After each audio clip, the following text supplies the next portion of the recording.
No pressure, Tom Brossington. The fate of a nation lies on your shoulders.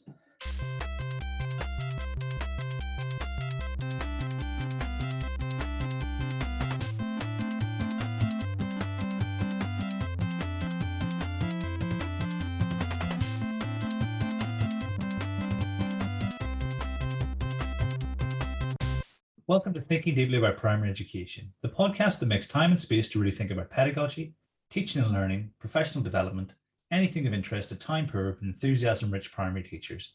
This week, I'm joined by Neil Almond. Good to be back. And Elliot Morgan. Hello, thanks for having me. And together, we're going to explore writing moderation. But first, Neil, what you reading for?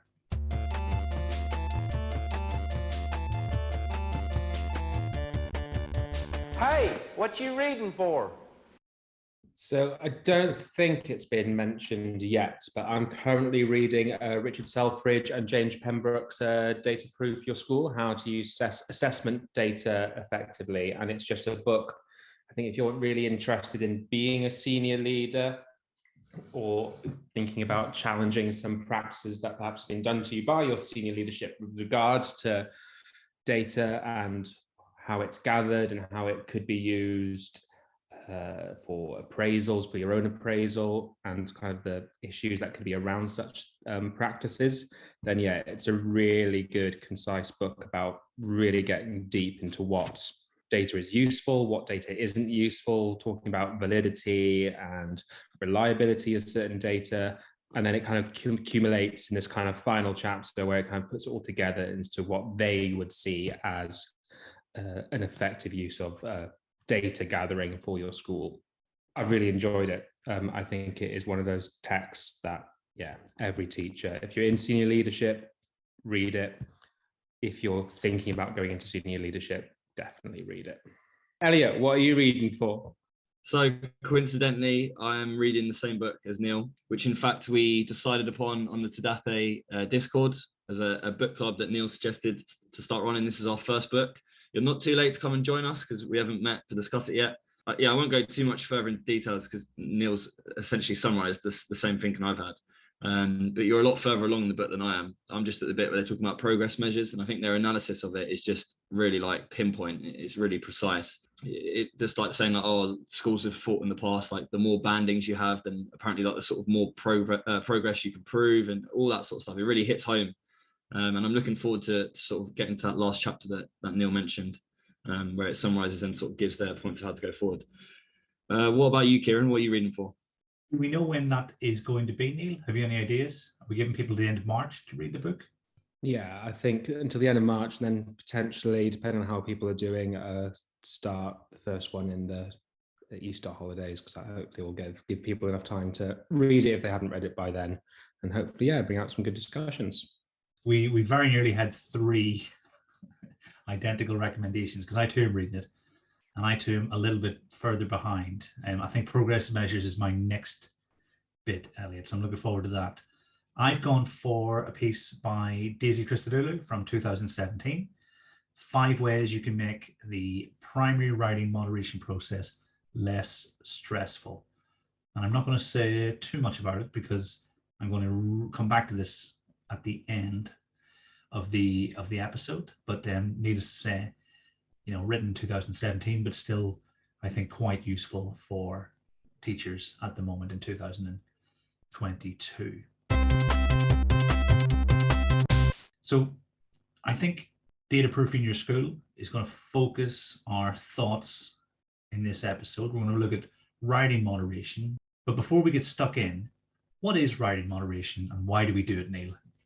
So writing moderation is effectively what replaced, if you recall in a previous episode regarding writing, we talked about how there used to be the Key Stage 2 writing SATs, where children were effectively asked to write a cold task. For various reasons, that was discarded. And so the idea was that over the course of Year 6 or Key Stage 2, students should produce a portfolio of writing that you could then use should you be selected by your local authority to prove your judgments as to whether children were meeting the expected standard or achieving beyond the expected standard with regards to writing. It's important to note that writing moderation also happens at the end of year 2, so key stage 1, but for the purpose of this episode, we're focused mainly on writing moderation as is at year 6 at the end of key stage 2. Elliot, why do we do it? Well, we've all got staff meetings to fill, don't we? No, I joke. Although that does tend to be on the staff meeting calendar for the year at some point, doesn't it? Like meet with your year group partners and moderate Ryan. I suppose it's multifaceted, or whatever term you want to use. There's many benefits, but most of all, it's improving your own understanding of expectations, isn't it? Of statements or where you think a piece of writing is, but mostly development of either your own or colleagues' understanding as to where a child should be, or whether you agree or disagree on where they are. And perhaps indirectly to gauge how well read they are or how effective reading is.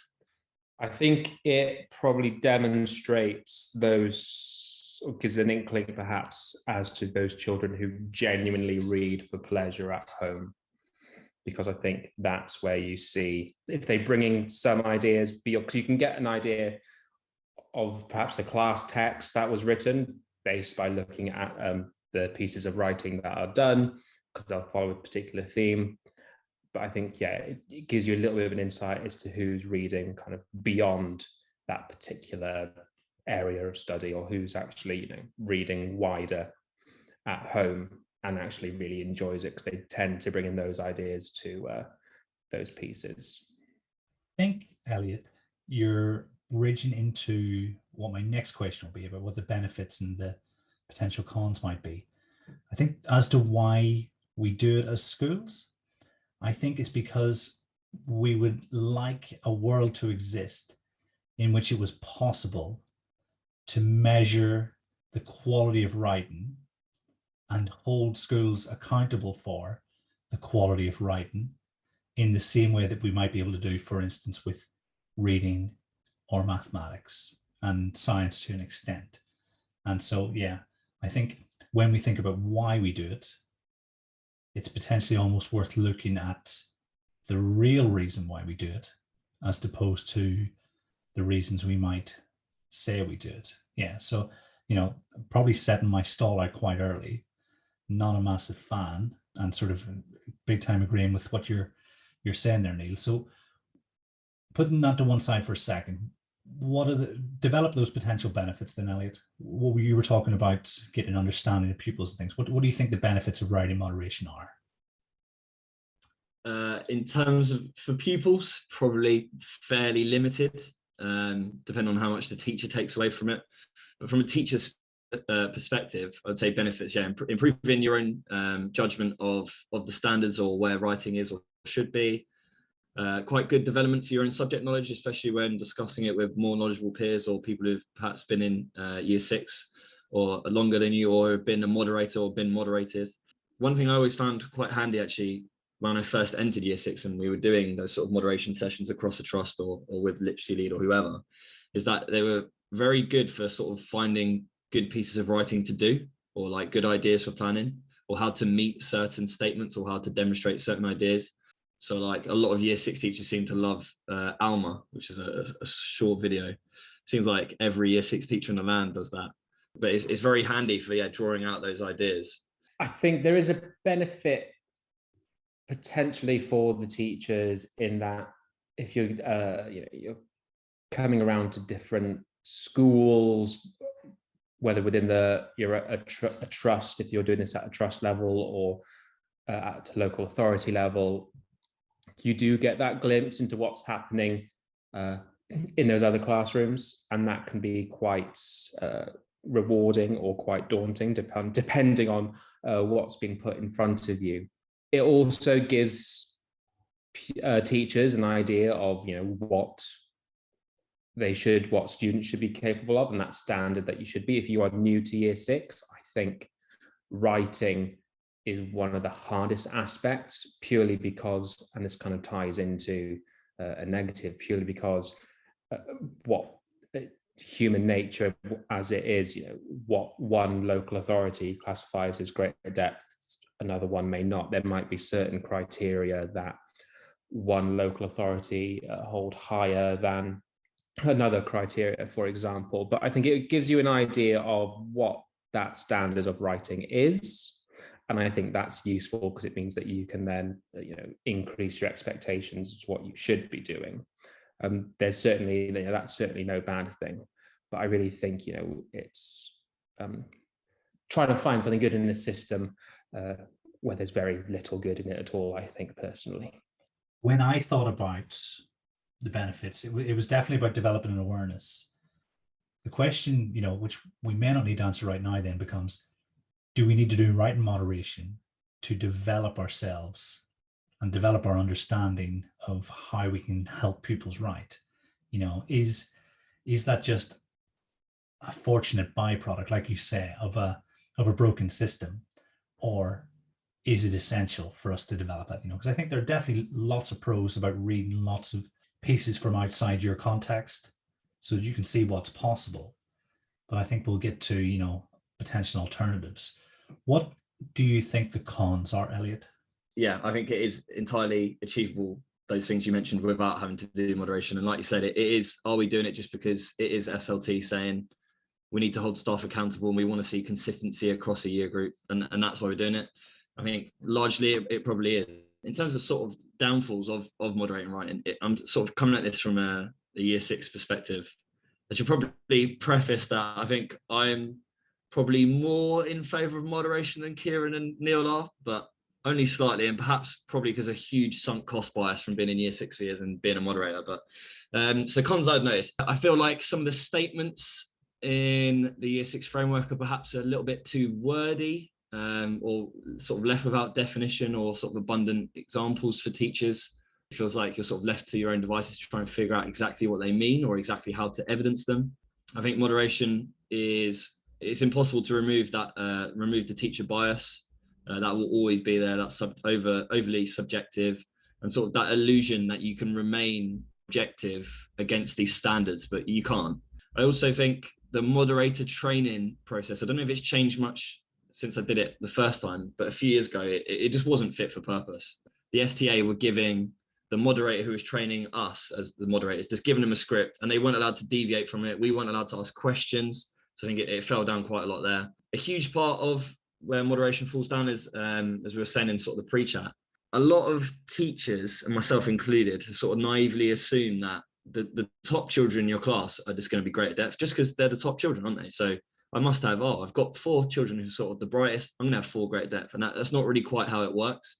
And then lastly, I would say we can also make our teaching far too prescriptive, because we're trying to use this checklist and we think that writing has to fit this tick box exercise, which is just not how writing works in any sort of manner. Yeah, you can't talk about the cons of moderation without talking about this idea of not just teacher bias, but human bias. And, the seminal text that, really opened my eyes about that was Daisy Christodoulou's, Making Good Progress, where she really outlines very clearly that this idea of teacher assessment is fundamentally flawed, not because teachers are bad, evil people, but because we are human, and as human, we always bring our own biases to the table. And there's, you might be aware of them, you may not, but they're still there, and they are exceptionally difficult to overcome. And so, because the data is out there that children of certain ethnicities, tend to be graded lower. Children, who more likely to be on a free school meals, they're graded lower, etc., and all of those things, when they don't necessarily deserve those grades, I think really is a problem.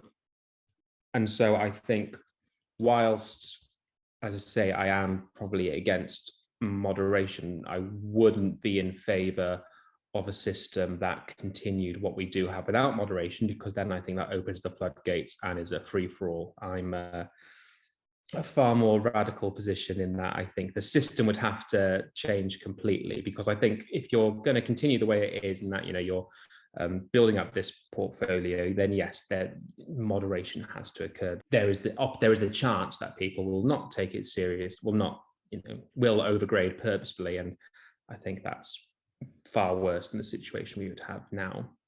As an extension of that, human biases and what Elliot said, it's not clear what greater depth, what working at the expected standard is, and so it's just not a level playing field, and that can vary between moderator to moderator. That can vary at the local authority level. I know, for example, the local authority that I'm in, they are particularly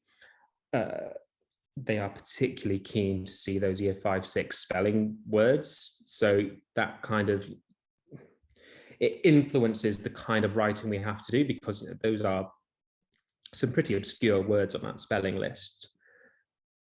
And so we kind of then have to change the writing to match that. And as I say, you can make it very formulaic. If you want to get a hyphen in there, then, your main character has to be called Mary Jane or Emma May, and boom, we have a hyphen to make a little compound proper noun there, and, everyone's happy. And yeah, I can say that they've done it. And it doesn't lend itself, I think, to what actually sets children up to be successful writers at the end of the day. And I think many year 7 Key Stage 3 teachers probably wouldn't correlate what they had in front of them compared to the grades that they probably go up with if they were to choose blind as to who they thought got greater depth or working at the expected standard, etc. The tips from the article by Daisy Christodoulou that I recommended in What You're Reading For is to check your greater depth. And she says in brackets, especially if you're a school in a disadvantaged area, because there's particular evidence, those are her exact words, that greater depth is being applied inconsistently, and that schools with below average attainment are often reluctant to award greater depth. So I want to jump ahead to that point, because you guys have sort of both mentioned it. If you're in that context and you believe that your pupils are greater depth, one of the things she's saying is that, and who will have read the research more than Daisy with regards to this? I doubt there'll be many people. Then we need to, don't do yourself a disservice. And I think tying what you guys are saying together, at the start you mentioned James Pembroke and how he was talking about statistical validity and reliability. And I think it's worth stopping to consider what they mean, and perhaps making sure that we take everyone with us when we sort of explore right moderation in this depth. And we think about validity being the main extent to which a concept, conclusion or measurement is well-founded and likely corresponds with the real world. So, is what you're seeing a reflection of what other people are seeing? And I think reliability is looking at the overall consistency of a measure. So if it has high reliability, then you're going to get the same results under similar conditions or consistent conditions. And I just don't think we have that, because like you say, we have human biases. We have a range of experience in our moderators. I'm not criticizing the moderators, but when the system's built in such a way that schools are at the behest of the moderator's decision, and the moderator's decisions are inherently flawed by human nature, that's not really acceptable. And I think we deserve better as teachers, and our pupils deserve better, because the people who are ultimately charged with their care and their education should be focused on what is going to make a difference to them.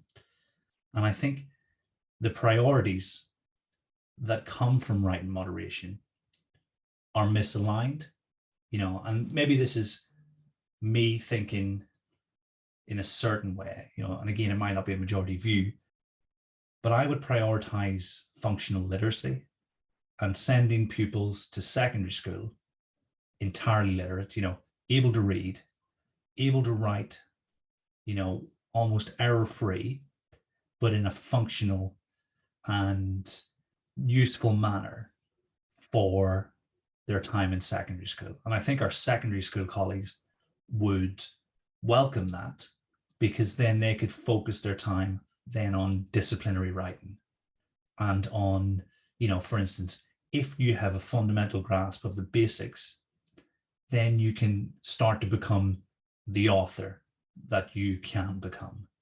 And I think too much too soon, I don't know who's going to be the one to sort of mention Chris's thoughts on vocabulary, but we almost get distracted by things that aren't necessarily our priority at primary school.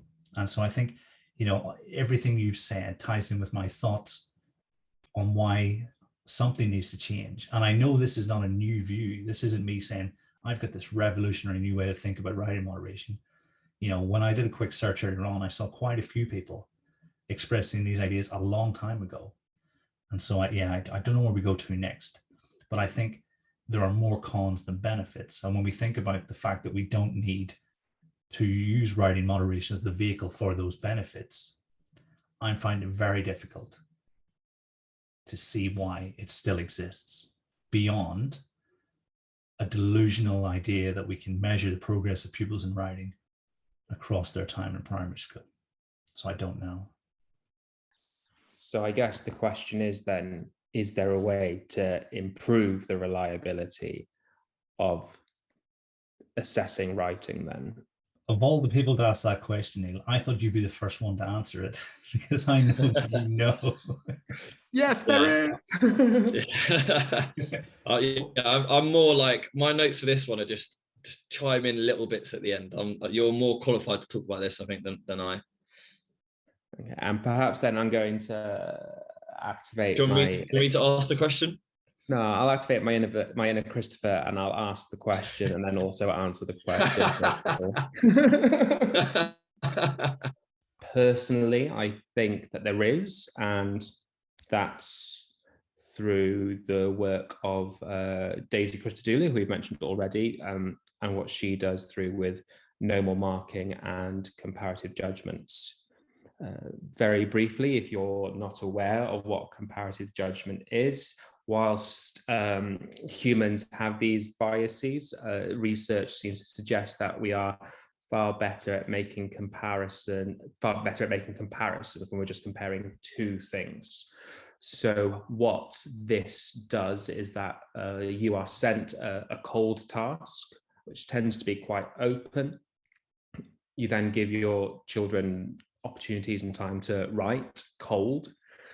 And by that, I mean no preparation whatsoever. You upload these pieces of writing onto the normal marking system, and a window opens for you to judge these pieces of writing. And the way that is done is that you are given two pieces of writing side by side, and you merely need to click which piece you think is the superior piece. When you have 10,000 entries, and you have about 1,000 to 2,000 teachers doing that, that starts to increase, and you get teachers agreeing that yes, this piece of writing has been sent to 20 of these teachers, and they both agreed that it's better than this piece. That kind of gets that reliability, because more people are agreeing, yes, this piece is better than that.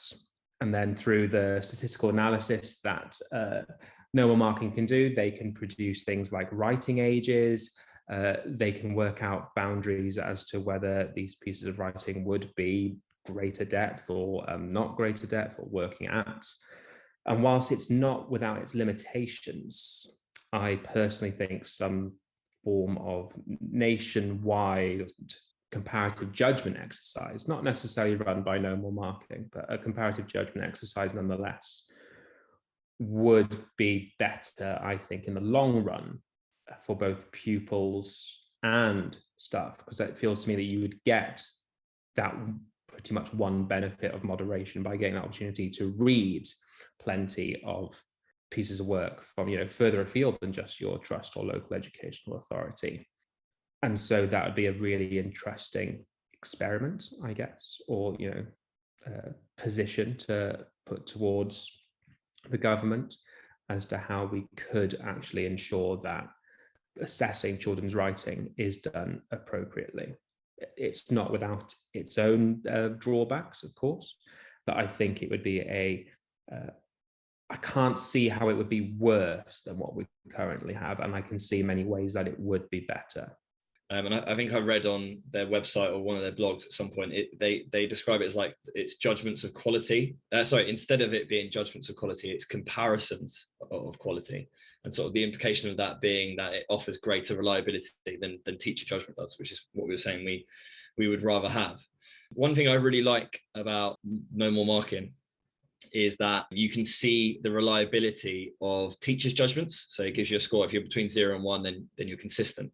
And then that allows you to go and support teachers that need it, or get some who are really good to go and support others.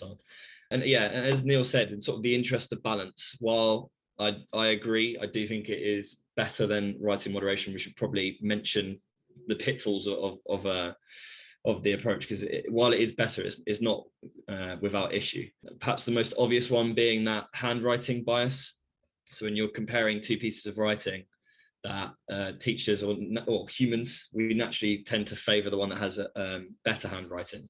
And that I would assume average time spent looking at the neat handwriting pieces is probably less, and that we actually have to spend more time looking at those with worse handwriting, which means perhaps more critical viewpoints on those pieces. And Neil mentioned that they're meant to be cold tasks. Like, you meant to just give the children the task and then they do it. But there was a poll on Twitter recently where somebody said, like, how much prep do you do? Do you just give them no prep? Do you give them brief chat? Do you give them one lesson, or do you give them 2 lessons? And this is the amount of prep that they have. And I think it was something like 70% said that they have like either a brief chat, a lesson, or 2 lessons. But the idea behind it is that it's meant to be a cold task, and that can sort of damage the validity or reliability, I guess, in the sense that it's not every teacher is implementing it as it's intended, which is obviously no fault of the platform. And I imagine some teachers are probably giving more than the 45 minutes, I think it is, you're meant to get per task. I imagine some are going over that amount as well, which again can sort of damage that reliability of it. But yeah, overall, despite those sort of critiques, it is far superior to what we have now, and certainly negates some of the issues that we have now, or starts to negate them. From a mathematical standpoint, it makes so much sense that is the way to almost remove the influence of our biases, is by, this almost economy of scale, where you make it a massive generalization. It makes so much sense. And there are other examples, even within education. I think the big criticism of lesson observation is the sheer number of people you would need to get a reliable judgment of the quality of the lesson. But you can actually do it in this instance, because you can have thousands of people potentially, moderating and writing. So I think, I can see how that would sort of satisfy my internal empiricist. And, I'm always aiming to do that as much as I possibly can. And I think it's really interesting you mentioned sort of some of the pitfalls, because that was definitely going to be my question, because I don't have an alternative. And obviously, when we've spoken about this in the past, it seems to me like it's either comparative judgment or nothing. And I think, from what I'm sort of listening to both tonight, I'm thinking removing everything and having the system in place, that might be just as bad as maintaining the status quo. So it sounds like comparative judgment is something that's well worth looking at. If it could be on a national scale, that would be fantastic. Because if you think about the opportunity cost and the workload cost and the amount of time that goes into writing moderation. You're making a good point here, and it harks back to what you said at the start about are we doing moderation just because sort of like senior leadership want it for consistency and accountability, and like they want to see like, oh, everyone needs to understand like what year 6 looks like or what year 5 looks like. But this is something that's a real advantage of No More Marking and comparative judgment, is that you can get all of your staff to sign up and then judge the class's writing. Then everyone understands, oh, this is what year 2 writing looks like, this is what year 3, and you do it every time you've got a different task. So, and that's way better than what we had, just going, right, year 4 teachers go and moderate each other's, year 3 go and moderate each other's. Everyone's looking at everyone's work. Yeah, with regards to those in-person moderation meetings, I don't think I've ever been to one that's been truly successful. Because everyone's there everyone knows the reasons why they're there. No one really wants to go through the hassle of actually challenging them. So you'll go, oh, what do you think they are? Here's some evidence. And people just tend to go, yeah, here are mine. Do you agree with them as well? Yeah, great. That's finished half an hour earlier than it needs to be. We can all go home now. Yeah, and then it moves on to like, oh, how many great adepts are you going to have in maths in SATs this year? Swiftly moves on to SATs, doesn't it? Yeah, and no matter how well people are trying to manage that, I don't think it's ever been successful. I think going back to your point, Kieran, I think it's something like you need 5 judges to watch you over 6 lessons only for to get a reliable rating. It doesn't mean that it's necessarily they can't tell you that it's good or bad. It's just that that's just for a reliable rating. Just thinking about some of those cons that Morg said, so why I think that comparative judgment kind of would be, I think, because surely I think handwriting bias is still a thing in writing moderation as well. So fundamentally, it's not introducing a new bias that it's solving, if that makes sense. I don't think we're there yet, but I can kind of see how in the next maybe 10, 15 years, I can point my camera at some text on my iPhone camera, on some notes that I've written on a whiteboard, and my phone can scan that text and it can read my handwriting and then change that to print. So if there were a way that when these were scanned up to the cloud and through the power of AI, it could transpose it into text, but still maintain all the original errors that were there, be that punctuation, then I think actually you're more likely to solve that handwriting issue than through using this kind of comparative judgment exercise rather than through moderation process. What I like about normal marking is at the end of each yearly judgment that they do, or judgment for each year group, is that 2 or 3 weeks later, you then get sent a pack of the best. Like you get like 5 of the best, 5 of the middle ones, and like 5 of the worst, all anonymized. And I just think, how useful would that be for teachers every year? Every time we go through this process, we can get those packs. So we can really get that understanding as to like what this range is as well. And if it's been validated because enough people have agreed that that's so, then that's far better than go through the process of we've been moderated this year, they've agreed our judgment, so let's just go and photocopy those agreed pieces of greater depth writing, working at writing, but they just stay in that school. Those don't get uploaded anywhere. To make our judgments, you're either relying on previous teachers doing that, or you're still working with those examples that the teacher assessment framework gave us in 2015, 16, whenever that was. So I understand that there are those disadvantages to it, but funny enough, when you compare those disadvantages to what's currently happening now with writing moderation, they're comparable anyway. I don't think that you're introducing any kind of new variants in there. I think my one concern with it is that it would totally depend.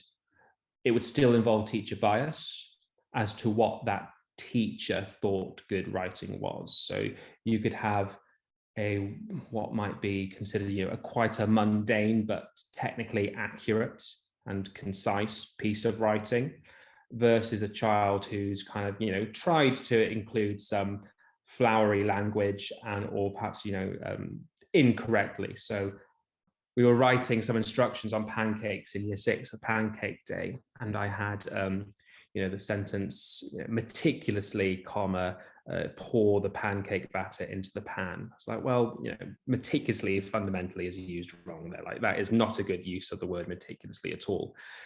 But if you had that and versus just something more mundane but technically accurate of just pour the batter into the frying pan, for me, pour the batter into the frying pan is far superior to meticulously pour the batter in the frying pan. But I think because we're so used to this kind of tick box nature of front adverbial, comma afterwards, brilliant, kind of tab that one, or even worse, get the APP style sheet and date that with the date, so I can refer back to that. That's where you could get the issue with it, because I think it's possible that most teachers actually prefer, well, or at least they're trying to improve, to use some interesting vocabulary versus actually, do you know what, it just technically, it's nice, but technically it's not right. So no, actually pour the batter into the frying pan is far superior to meticulously pour the batter into the pan. Yeah, I can totally see where you're coming from. Now, I know more because this one will interest you. What does greater depth look like in writing? So I've got, it's a bit of a monologue here. So Chris Such is here in spirit, everyone. And I'll mention something that he asked us to discuss. But I think in before we sort of talk about what greater depth in year 6 either does or doesn't look like, it's important to talk about how this year, given the 2 years we've had with sort of the lack of reading instruction and just general time reading in class with a teacher that children have had, that there will be a drastic reduction in the amount of children that will achieve the greater depth standard, because of how closely tied being well read is to being a good writer, especially in the greater depth statement where they draw on what they read or wherever it says. And I tweeted about it yesterday, but I was on a moderation Zoom thing yesterday, and I spoke to 10 different teachers in London, and they all said they either had 0 or 1 child at greater depth. So if you have the same, then you're not alone. So don't panic. The whole issue about this is that's the messages you're getting from your moderation. The messages that I get from my moderating can be quite different. I'd say the one thing that has stood out, and I think I mentioned it before, is that 5-6 spelling list. Like, I've never seen it, but I have heard that moderators are coming in and do ask teachers, right, show me where they're using those 5-6 spelling words and where they're spelled correctly. But again, whether that may not necessarily be reflective of what happens in your moderation meetings, etc. I think the one pitfall to avoid, and this is something that Morgs has kind of helped me realize as well, is that in terms of building up this portfolio, it doesn't need to be the pieces themselves, the individual pieces don't need to be too long. Obviously, the more you write, the harder it is to sustain that cohesion between paragraphs and that cohesion between the plots, etc., etc. Far better to have a page and a half of solid writing, less than that, rather than 3 or 4 pages of length where you can kind of see that it starts off really, really strong, and then by the halfway down the 3rd page you can see that their stamina's going off, and they're starting to get a little bit sloppy. So I guess kind of more of a, not what makes greater depth, but a top tip there is length of a piece of writing does not make for greater depth. It is the quality of the writing. Well, I think the sort of the biggest issue with year 6 in sort of not meeting greater depth is that it's not necessarily solely understood in just not meeting those 4 statements that lay out the greater depth. It's that each of those statements actually goes a lot deeper than what they suggest. And I think, well, first and foremost, the greater depth charge is sort of demonstrating those statements consistently throughout their collection of writing. But it's all about them making conscious choice around sort of the appropriateness of the language they use, based on the context of the writing.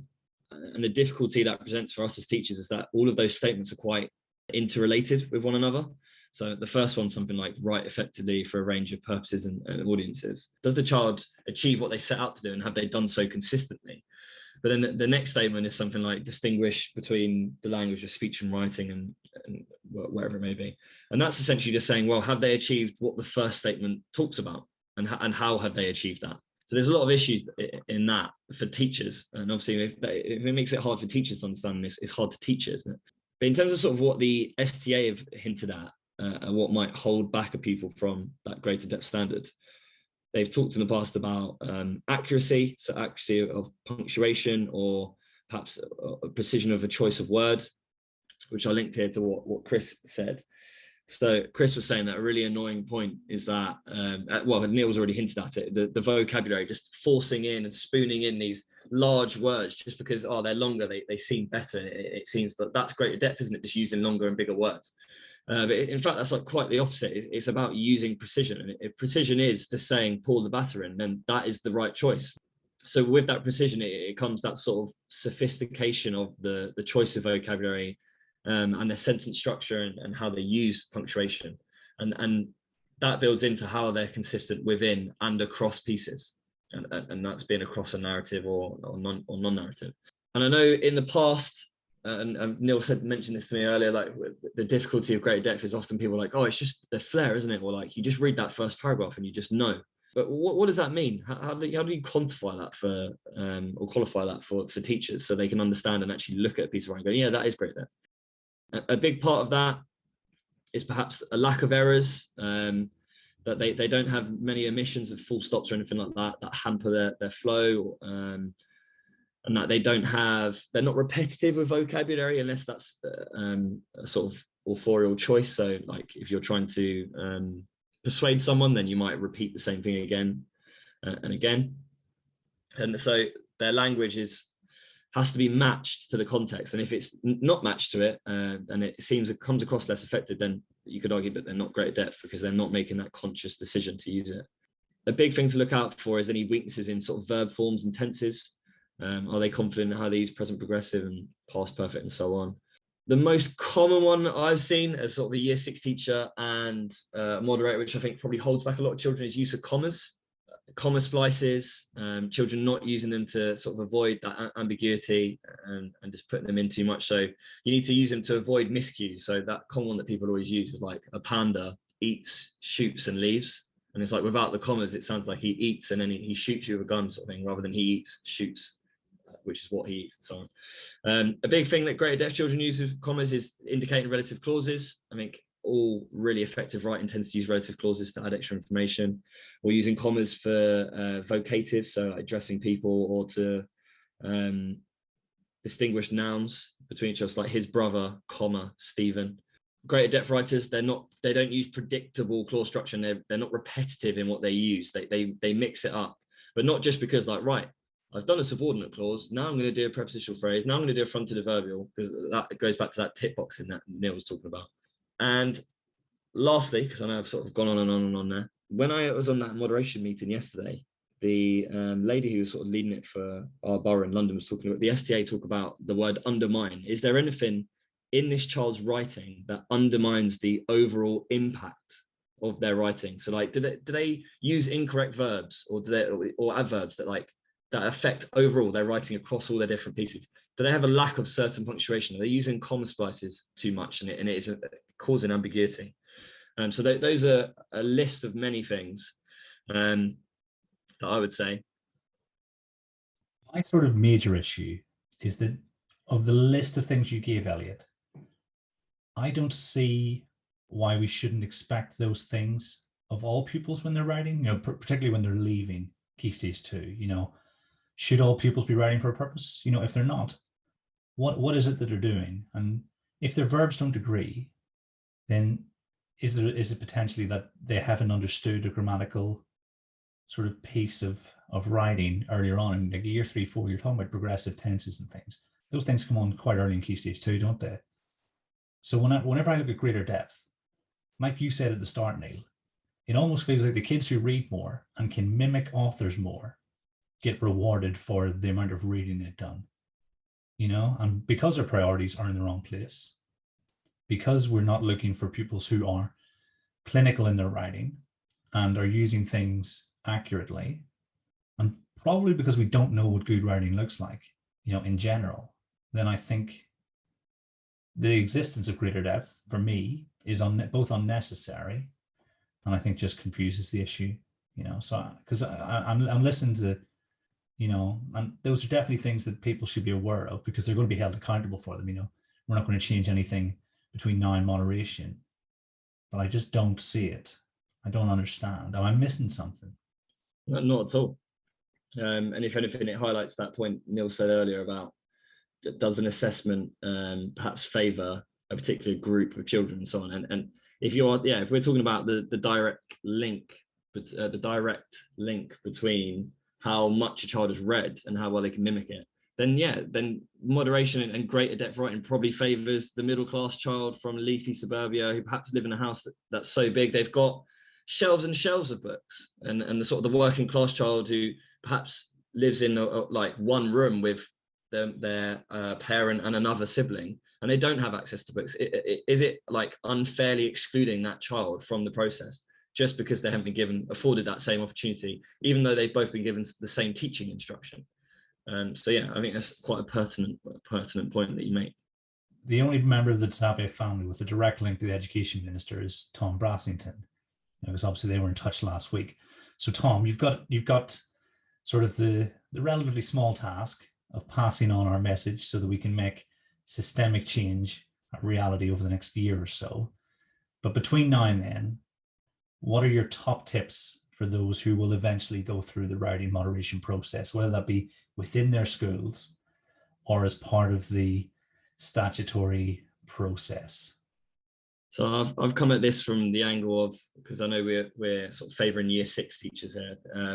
So for year 6 teachers preparing for moderation, I would say that any piece of writing that you're going to present in moderation, you don't have to type it, but have the context of that writing prepared. So whenever moderators are trained, they're given pieces that they have to look at and they have to say whether they're expected great depth and so on. And you're always given a context at the start, like children wrote this narrative after learning about how to create atmosphere and tension and describe setting in a story or whatever. So then that's naturally what you end up looking for when you then go to read it, because you've been told that's what they were taught and that's the context of it.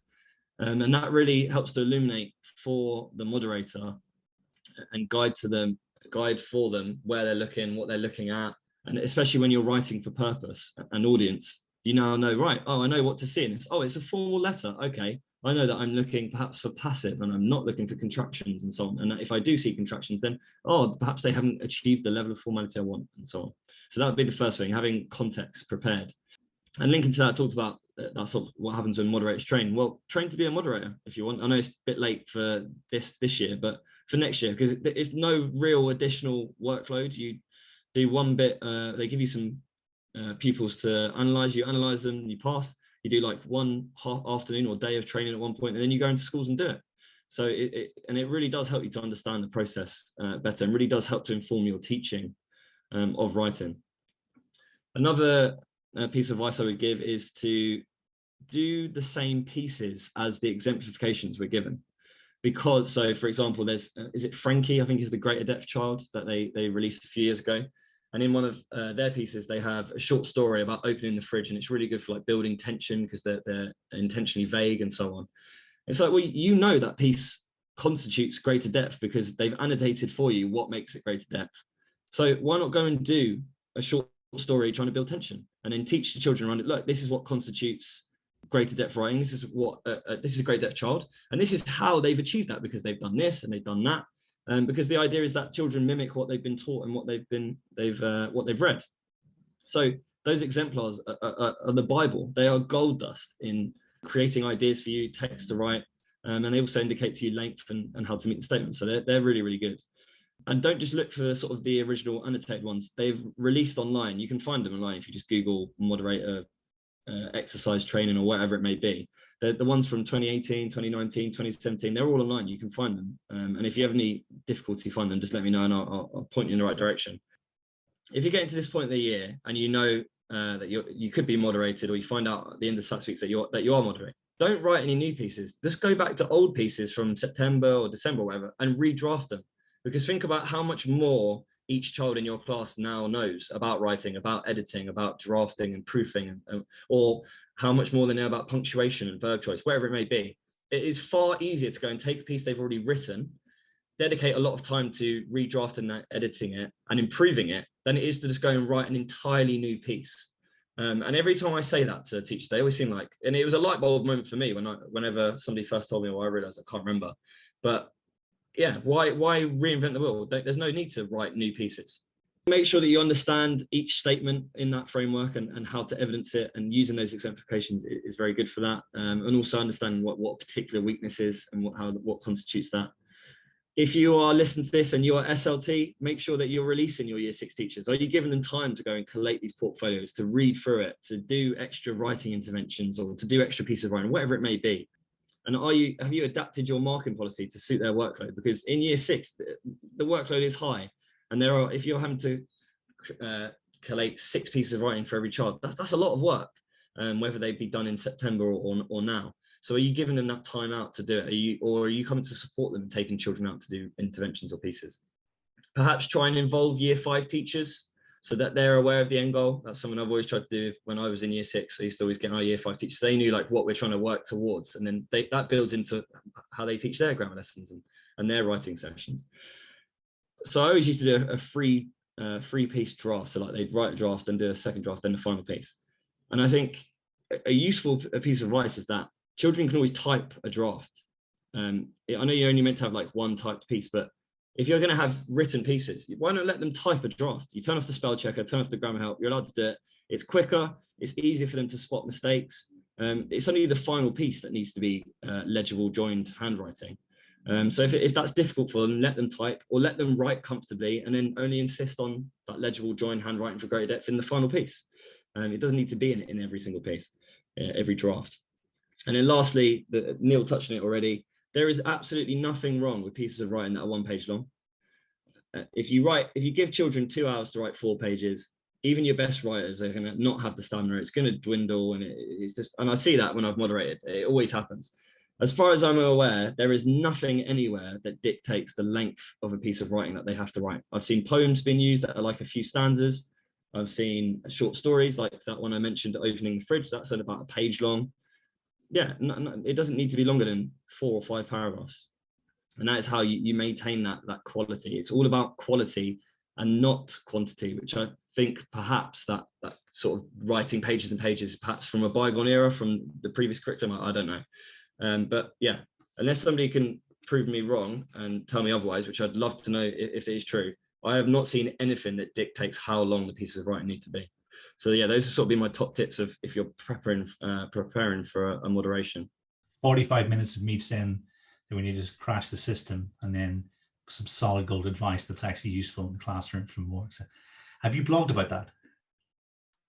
I haven't, but given like interactions with teachers and feeling like how I was in my first year of year 6 and not knowing and having to rely on others, I think I probably will sort of maybe go through and evidence each of the statements, what greater depth, how you could evidence it, what it perhaps looks like.